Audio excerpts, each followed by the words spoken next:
तो बैकुंठपुर में लड़ाई है दोस्तों, बैकुंठपुर में लड़ाई है। मैं बता रहा हूं ये चीज, क्योंकि किसी को आसान लेने की आंकने की जरूरत नहीं है। तो बैकुंठपुर विधानसभा में 3,17,459 वोटर हैं 2020 के डाटा के अनुसार। लेकिन उसमें से अगर आप जातीय समीकरण को देखते हैं, कास्ट फैक्टर को देखते हैं और जानते हैं, तो 11% एससी है, 2% एसटी है और ओबीसी जनरल मिला के लगभग 76% हो रहा है। बाकी मुस्लिम है 12%, 11.5 पौने 12% है। जो वोटिंग हुआ था आपको मैं बताना चाहूंगा 2020 में 1,83,300 वोटिंग हुआ था। बैकुंठपुर का ये डाटा मैं बता रहा हूँ, से भी क्लीन स्वीप है। साथ ही साथ बरौली से हो सकते हैं दिलीप सिंह, इस चीज को मैं बता रहा हूँ, दिलीप सिंह हो सकते हैं एकदम। बिहार के राजनीति में साधु यादव का नाम लीजिएगा तो बहुत फेमस नाम है। किसके लिए दोस्तों? एग्जिट पोल या फाइनल पोल, ये जो सवाल है सबके मन में बैठा हुआ है और खासकर हम जो बताने वाले हैं वो फाइनल पोल बताएंगे। हम ना एग्जिट पोल की बात करेंगे और ना कोई और पोल की बात करेंगे, रियल पोल की बात करेंगे, रियल पोल की बात करेंगे। और हम आपको एकदम अपना जो है ना ग्राउंड वाला रिपोर्ट, जो कि एकदम जमीनी स्तर का है, 6 विधानसभा मतलब कि गोपालगंज के जो 6 विधानसभा है उसके बारे में सारी बात बताएंगे। और इसमें हमारे साथ देंगे हमारे शशि रंजन जी। सबसे पहले जो लोग भी हमारे चैनल को देख रहे हैं उनका हमारे चैनल पे स्वागत है, भारत की पुकार पे। और आज हम लोग अभी तक तो एग्जिट पोल देख रहे हैं, लेकिन हम लोग बात करेंगे आज रियल जो फाइनल पोल, रियल एग्जिट पोल पे। क्योंकि जितने डाटा शो करने वाले जितने कंपनी है, एजेंसी कही है, कंपनी का है, वो सभी कहाँ से डाटा लाता है हमेशा फेल हो जाता है। देखिएगा जब भी चुनाव आता है कहीं ना कहीं डाटा, मैक्सिमम जो एजेंसी है उसका डाटा जो है फेल हो जाता है। सही बोल रहे हैं। काहे कि अक्सर देखा जाता है कि दिखाया कुछ और जाता है, वो कुछ और जाता है। तो एग्जिट पोल पे हम बात नहीं करेंगे, हम फाइनल पोल पे बात करेंगे और बिहार के गोपालगंज जिले के 6 सीटों पे बात करेंगे। ज्यादा समय आपका नहीं लेंगे, तो कहाँ से शुरू किया जाए शशि रंजन जी? बैकुंठपुर से किया जाए? अरे नहीं महाराज, पहले चलिए गोपालगंज से चलते हैं। गोपालगंज सीट काफी इंटरेस्टिंग सीट है। गोपालगंज वहाँ देखिएगा तो पिछली बार ही कोई सोचा भी नहीं था कि सेकंड नंबर पे साधु यादव लड़ाई में आ जाएंगे, जो बहुत ही फेमस नाम है। अगर बिहार के राजनीति में साधु यादव का नाम लीजिएगा तो बहुत फेमस नाम है। किसके लिए, कैसे फेमस है जी? मतलब बहुत चीजें फेमस है। साधु यादव के साले भी है, उनका अपना भी राजनीति यहाँ से रहा है ना, तो इसके लिए फेमस है यहाँ से।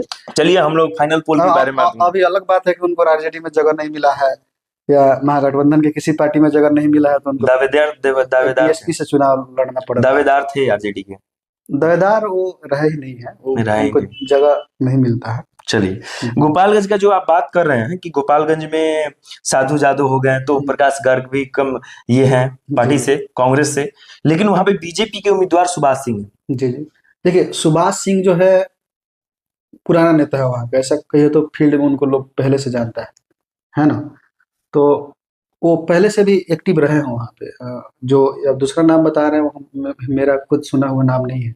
अच्छा, ओम प्रकाश गार को आप नहीं जानते हैं, लेकिन देखिए हम आपसे बताना चाहेंगे उनका वहाँ पे क्या है अब। हाँ, ये चीज हम आपको बताना चाहेंगे कि ओम प्रकाश गार्ग के अलावा अगर वहाँ पे कोई और को टिकट मिला रहता, मोहित गुप्ता हो गए, ये एक और नाम पिछली बार गुप्ता जी चुनाव वो थे, अगर उनको मोहन गुप्ता जी को मिल गया रहता तो बढ़िया दमखम से वोट बहुत अच्छा लड़ाई दिए थे। जबकि पिछली बार पता नहीं क्या समीकरण रहा, कैसे उनका टिकट काटा गया, लेकिन पिछली बार जो उपचुनाव का रिजल्ट आप देखिएगा तो कहीं ना कहीं अगर मुस्लिम समाज उनसे अलग नहीं हुआ रहता, एकदम वहां से उपचुनाव उनका जीत हो जाता।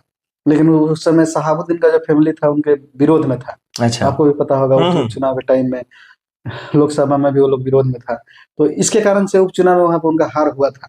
लेकिन अब की बार अगर उनको टिकट मिलता तो एकदम सीट उनके पास ही था। तो गोपालगंज यानी क्लीन स्वीप है, वहां पे बीजेपी वहां पे बीजेपी बन रहा है। दोस्तों हम आपको बताना चाहेंगे गोपालगंज जो सीट है, हम रिपीट करना चाहेंगे, गोपालगंज जो सीट है वो क्लीन स्वीप है, मतलब कि वहां पे बीजेपी की सरकार बन रही है। क्योंकि आपको जैसा कि शशि रंजन जी बता रहे थे, क्योंकि वहां है कि आपसी टकराव हो रहा है, जो साधु यादव है वो भी वोट काट रहे हैं। हाँ, वही चीज मैं बता रहा हूँ कि मोहन गुप्ता को अगर मिला रहता या मोहित गुप्ता को मिला रहता तो लड़ाई दे पाते, लेकिन ओम प्रकाश गार्ग जो है वो ऐसा नहीं है कि वो हमको ये बता रहे हैं, लेकिन लड़ाई में वो नहीं है। साधु यादव टक्कर दे रहे हैं। पिछली बार भी साधु यादव का अगर पिछला चुनाव का दूसरे नंबर पे थे, दूसरे नंबर पे। हाँ, वो लड़ाई सोचा नहीं था बाहरी लोग मतलब दूसरे नंबर पे थे। वो लड़ाई दे रहे हैं ऐसा नहीं है, लेकिन कहीं ना कहीं पकड़ है वहां पे। गोपालगंज क्लीन स्वीप हो गया। Gopalganj clean sweep. चलिए गोपालगंज क्लीन स्वीप है, ये बहुत फाइनल पोल हम आपको बता रहे हैं। बीजेपी गोपालगंज से, याद रखिएगा दोस्तों, बीजेपी गोपालगंज से फाइनल है, इसमें कोई किंतु परंतु नहीं है। एनडीए की सरकार वहां बन रही है। बाकी अगर आप भोरे की बात करते हैं, जहां पे शिक्षा मंत्री सुनील कुमार जी हैं, जेडीयू के नेता हैं और अब की बार के प्रत्याशी हैं, वहां भी कह पाना बड़ा मुश्किल है। लेकिन लास्ट में जैसे सिचुएशन बदला है, देखा जा रहा है कि कहीं ना कहीं जो जेडीयू का उम्मीदवार है उनको बढ़त देखने को मिल रहा है अभी के टाइम में। नहीं नहीं नहीं, ऐसा नहीं हो सकता है। मैं शशि रंजन जी आपको बताना चाहूंगा कि भोरे जो विधानसभा है, सुनील कुमार जेडीयू के जो वहां के प्रत्याशी हैं, उनको टक्कर दो आदमी दे रहा है। एक तो प्रीति किन्नर है जनसुराज पार्टी से, आप उसके बारे में जानते हैं, उनके बारे में बेहतर तरीके से आप जानते हैं, पूरा बिहार जानता है। हाँ, प्रीति किन्नर एकलौता किन्नर है पूरे बिहार से चुनाव लड़ने वाली, किन्नर समाज की। हाँ, इसीलिए हम बोल रहे हैं जनसुराज। और उसको लोभ लालच का उसमें मतलब लोगों में एक अतिक्रमण फैला हुआ है कि लोभ लालच का बात नहीं है, इसलिए। बाकी आप देखिएगा वहां पे तो माले से, कम्युनिस्ट पार्टी से धनंजय जी हैं, तो वो देखिए वहां अगर माले का बात कीजिएगा तो माले ही बहुत मजबूत स्थिति में। पिछली बार का चुनाव देखिएगा बहुत कम मार्जिन से चुनाव वहां पे। वही बोल रहे हैं कि वहां पे लड़ाई है जी, लड़ाई वहां पे भीषण लड़ाई है, वहां पे भीषण लड़ाई है दोस्तों। वहां पे ऐसा नहीं है कि एनडीए जीत रहा है तो वो जीत रहा है, ऐसा नहीं है। वहां पे एकदम टक्कर वाली लड़ाई है। अगर जीत भी होगी तो ज्यादा का अंतर नहीं रहेगा, कुछ ही हाँ फासला रहेगा, ज्यादा अंतर नहीं रहेगा।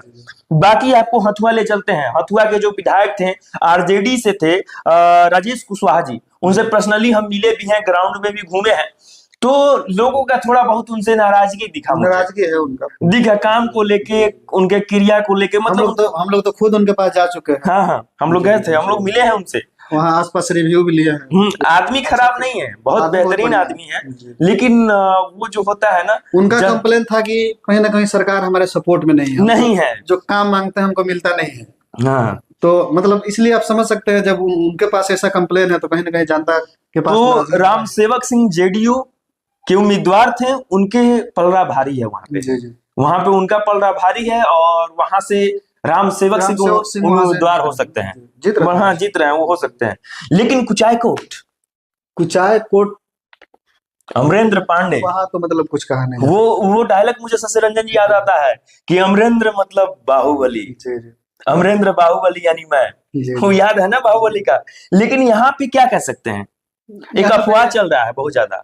क्या चल रहा है? अफवाह नहीं चल रहा है कि वो लोग लड़ाई में नहीं है, पीछे जा रहे हैं, वो निकल रही हैं। देखिए लड़ाई तो है, इसमें कोई शक नहीं है, लेकिन वहां उनका जीत कंफर्म है। जीत कंफर्म इसलिए है कि मैं आपको क्लियरफाई करना चाहता हूं और जस्टिफिकेशन ये देना चाहता हूं कि वो लोग थोड़े से औपचारिकता रूप से उनका स्वास्थ्य खराब होने के कारण वो लोग दूर है। उनका ऐसा काम है कि एकदम अलग सरकार चलाते हैं एक तरह से, मानिए वहां पे। हाँ, वो उनका अपना मैटर है, लेकिन वो अभी दूर है, जनता का सेवा भी करते हैं उस तरीके से। देखिएगा मस्जिद में एसी लगा रहे थे, अपने समर्थक के बीच बुलेट बांट रहे थे, ऐसा बहुत सारा काम किए हैं जिससे उनसे लोग जुड़ा हुआ। हम लोग खुद भी गए हुए थे, आपको याद होगा एक बार। तो लोग को कुचायकोट जो है ना दोस्तों, कुचायकोट जो विधानसभा है, कुचायकोट के बारे में बताने की आवश्यकता नहीं है, क्योंकि वहां पे ये क्लीन स्वीप हो जाएगा। क्योंकि आप देख रहे होंगे वो लोग थोड़ा सा दूर हैं, मतलब अपने जो वो उनके विधानसभा के लोग हैं वो थोड़े से दूर इसलिए है कि स्वास्थ्य के कारण कभी भी लोग कहीं जाना पड़ रहा है या कभी कुछ, इसलिए दूरी बना है। तो लोगों में एक अफवाह फैला हुआ है कि हाँ कुचायकोट से ये लड़ाई है, उससे कोई फर्क पड़ने वाला नहीं, फर्क पड़ना, चुनाव बाद नहीं सब। बाकी आपको देखिए दोस्तों, भोरे, हथुआ, कुचायकोट, गोपालगंज का हम बता दिए। अब बचा बरौली बैकुंठपुर। बरौली बैकुंठपुर जो है ना, हॉट सीट बन गया है। हॉट सीट इसलिए बन गया है क्योंकि यहाँ के जो उम्मीदवार हैं वो अपने आप में बेमिसाल हैं। उनके बारे में क्या कहना, उनके बारे में तो रोज न्यूज़े चल रहा है, बहुत मुश्किल से सेट किया गया है दोनों आदमी। हाँ, तो वो चीज वो छोड़ देते हैं। अभी बात करते हैं बरौली की, जो कि मंजीत सिंह जेडीयू के प्रत्याशी हैं, आरजेडी के प्रत्याशी दिलीप सिंह है और बीएसपी के रियाजुल हक राजू है, जो कि रियाजुल हक राजू महागठबंधन के। देखिए हमारा जहां तक नॉलेज है, कहीं ना कहीं गोपालगंज जिला में है ना, हम मुस्लिम समाज को महागठबंधन हमेशा से एक टिकट देते आ रहा है। आप अगर शुरू से देखिएगा, पिछली 4-5 चुनाव का अगर देखिएगा, काम बरौली का बोल रहे हैं ना, गोपालगंज जिले का बात कर रहे हैं, मुस्लिम समाज के लिए एक टिकट जो है महागठबंधन हमेशा से देते आ रहा है। लेकिन अब की बार का अगर आप देखिएगा अब की बार जो टिकट बंटवारा हुआ है महागठबंधन साइड से भी, उसमें कहीं ना कहीं मुस्लिम समाज को एकदम दरकिनार किया गया है। समझे कि नहीं? मतलब हर समाज को रहता है कि हमको टिकट मिले, किसी पार्टी को सपोर्ट कर रहे हैं, तो उसमें उनके समाज को नहीं मिला है। इसके नहीं, कारण तो से वही देखिएगा परौली में रियाजुल हक राजू जो है, बहुत बीएसपी का पुराना नेता भी है। अच्छा, पहले के नेता रह पहले चुका। बीएसपी से ही विधायक बने, उसके बाद किसी पार्टी से विधायक नहीं बने। वो पहली बार गोपालगंज विधानसभा से बीएसपी पार्टी से ही बने। अच्छा, तो वही चीज हम बताना जी। चाहेंगे कि बीएसपी से बने थे, लेकिन बाद में वो महागठबंधन में बाद चले में जाते हैं महागठबंधन। और आरजेडी के प्रबल दावेदार रहते हैं। जी। ऐसा नहीं कह सकते कि दावेदार नहीं। हाँ, उनकी नाराजगी ये थी कि हम लोग वीडियो देखे थे, मुस्लिम समाज में उनको पूरा जिला में पकड़। हाँ वही चीज बता रहे हैं कि हमने एक वीडियो देखा था कि वायरल हुआ था कि इनको टिकट नहीं दिलवाने में कोई आरजेडी का ही जी। हाथ है। जी। लेकिन उस पर बात नहीं करेंगे। तो यहाँ के उम्मीदवार जो है किसका किसका हाथ है, बात करने कोई फायदा नहीं है। जेडीयू के उम्मीदवार जो है मंजीत सिंह है, आरजेडी के दिलीप सिंह है और बीएसपी के रियाजुल हक राजू है। तो दोस्तों बताना ये चाहेंगे कि जेडीयू और आरजेडी ये दोनों राजपूत समाज हो गए, लेकिन रियाजुल हक राजू मुस्लिम समाज से आते हैं। तो यहाँ पे समीकरण अगर वहां पे समीकरण यह था ना कि अगर मान लीजिए रियाजुल हक राजू चुनाव नहीं लड़ते तो दिलीप सिंह वहां पे जीत सकते थे, लेकिन क्योंकि पूरे जिले के मुस्लिम समाज में काफी नाराजगी था इस बात को लेकर के, हम लोग कहीं ना कहीं बीजेपी से दुश्मनी लेके और इसको वोट दे रहे हैं महागठबंधन को, लेकिन महागठबंधन भी हम लोग को ऐसे ही चल रहा है। कहीं ना कहीं एक नेता होना चाहिए ना जिला में। तो वही चीज दिक्कत हुआ ना, जिसके कारण उनको भी वोट पड़ा है, उनको भी वोट मिला है, ऐसा नहीं है। तो यहाँ पे लड़ाई जो हो गया है ना, हो गई तिनकोणीय लड़ाई हो गई है। लेकिन लड़ाई दो आदमी में है, दिलीप सिंह रियाजुल हक राजू में। लेकिन मंजीत सिंह के इसलिए दिक्कत हो रहा है, फायदा नहीं होगा, दिक्कत भी हो सकता है, क्योंकि बैकुंठपुर में जो खेला हुआ उसका असर वहां भी थोड़ा बहुत देखने को मिला। तो यहाँ पे लड़ाई है, ऐसा नहीं बोल सकते हैं कि लड़ाई नहीं है, क्योंकि आप राजपूत समाज दोनों जगह बट गया, मुस्लिम समाज उधर बट गया, बाकी ब्राह्मण कंफ्यूजन में रह गया, बाकी बैस कंफ्यूजन में रह गया, अदर लोग और लोग जाति के लोग कंफ्यूजन में रह गया कि हम किसको दें। तो उसमें से डिवाइड होकर वोट बटा है। तो आप लोग अनुमान इतना लगा सकते हैं कि लड़ाई है। इसमें ये नहीं कह सकते हैं कि एनडीए निकल रहा है, महागठबंधन निकल रहा है, रियाजुल हक राजू निकल रहा है, ऐसा कुछ नहीं है। लड़ाई है, ये 14 तारीख की वेट करने वाली चीज है। लेकिन हाँ, अगर जीत भी होगा, अगर मंजीत सिंह जीतते हैं वहां से तो बहुत मिनिमम वोट से। लेकिन अगर क्या नाम है इनका, दिलीप सिंह जीतेंगे तो बहुत ही बेहतरीन वोट से जीतेंगे।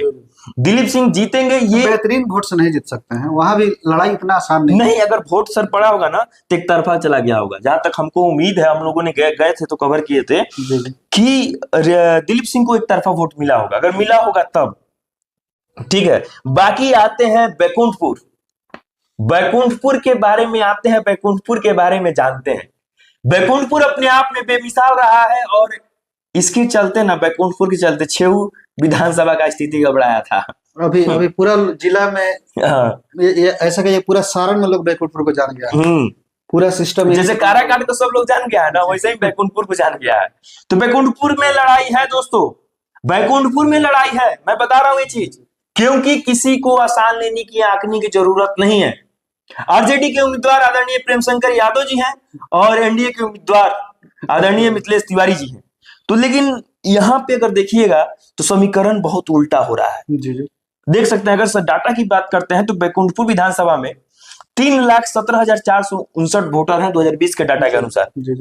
लेकिन उसमें से अगर आप जातीय समीकरण को देखते हैं, कास्ट फैक्टर को देखते हैं और जानते हैं, तो 11% एससी है, 2% एसटी है और ओबीसी जनरल मिला के लगभग 76% हो रहा है।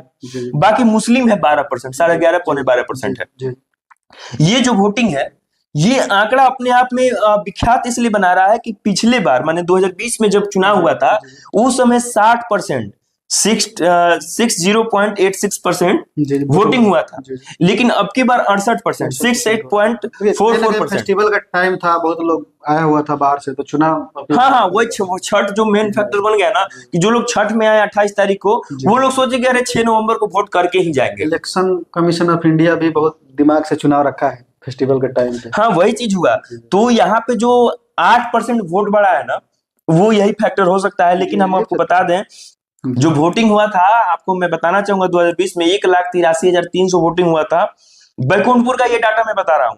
तो आप ये नहीं कह सकते हैं कि यहाँ पे क्लीन स्वीप बीजेपी जीत रही है, चाहे अदर लोग दिखा रहे हैं कि बीजेपी आरजेडी नहीं, ऐसा नहीं है। यहाँ पे भी लड़ाई है, यहाँ पे भी अगर जीत का जो फासला होगा वो मैं बता रहा हूँ 5 से 10 हजार के बीच में रहेगा। ऐसा नहीं है कि 40,000, 50,000, 1 लाख से, ऐसा कुछ नहीं होने वाला है। क्योंकि आप लोग अनुमान लगा सकते हैं कि यहाँ पे कास्टिज्म वो जो था अपने चरम सीमा पे था और लोग देखने के लिए बेचैन थे। अभी भी देखिएगा सोशल मीडिया पर बहुत सारा वीडियो वायरल हो रहा है, आए दिन कुछ ना कुछ तो दिख ही रहा है। तो कास्टिज्म देख सकते हैं यहाँ पे सभी थाना में देखिएगा शांति समिति का बैठक हुआ है। तो वही चीज है। लेकिन अगर थोड़ा सा हम बिहार की ओर बढ़ेंगे, बिहार के बारे में जानकारी आपको देना चाहेंगे, तो 6 नवंबर को जो वोटिंग हुआ था 64.63 वोटिंग हुआ था फर्स्ट, आपको बता रहा हूँ 6 नवंबर को, और लगभग 35% ऐसे थे वोटर जो वोटिंग नहीं किए थे जी। बाकी अगर आप आबादी के बात, मतलब मतदाता की बात करेंगे तो 2.60 करोड़ है, जिसमें से 1.68 करोड़ देखिए पहले चरण में हुई थी। ये तो हो गया, अभी हम लोग क्लियर कर देते हैं सब सीट को, जैसे बात तो अभी हो गया। हम लोग के रियल एग्जिट पोल है हम लोग का, इसके अनुसार कौन कौन हाँ वो चीज, हाँ देखिए फाइनल पोल, जनता कंफ्यूजन में है तो क्लियर कर देते हैं। देखिए भोरे से प्रीति किन्नर निकल सकती हैं जी, इस चीज को याद रखिएगा। भोरे से प्रीति किन्नर निकल सकते हैं, इसमें कोई फासला नहीं है, इसी को ध्यान रखें। क्योंकि लोग नया चेहरा ढूंढ रहा है, नया विकास के बारे में बात कर रहा है वहां पे, और वैसा नहीं है कि विकास नहीं हुआ है। आज भी आप जाइएगा तो विकास ठीक ठाक है, लेकिन हाँ प्रीति किन्नर को लोग देखना चाहते हैं, प्रभाव है, फैन फॉलोइंग है। बाकी हथुआ से रामसेवक सिंह, एकदम एनडीए की जीत हो रही है हथुआ से, एनडीए की जीत हो रही है हथुआ से रामसेवक सिंह। कुचायकोट से क्लीन स्वीप है बीजेपी के, गोपालगंज से भी क्लीन स्वीप है, साथ ही साथ बरौली से भी क्लीन स्वीप है, साथ ही साथ बरौली से हो सकते हैं दिलीप सिंह। इस चीज को मैं बता रहा हूँ, दिलीप सिंह हो सकते हैं एकदम, इसमें कोई दुराय वाली बात नहीं है। बाकी बैकुंठपुर जो है वो आप लोग फुलफिल कर दीजिए, हम आपको आंकड़ा दे दिए हैं, डाटा बता दिए हैं, बाकी आप कितना समझ रहे हैं कमेंट कीजिए अपना कमेंट बॉक्स में। तब तक के लिए फाइनल पोल के लिए धन्यवाद।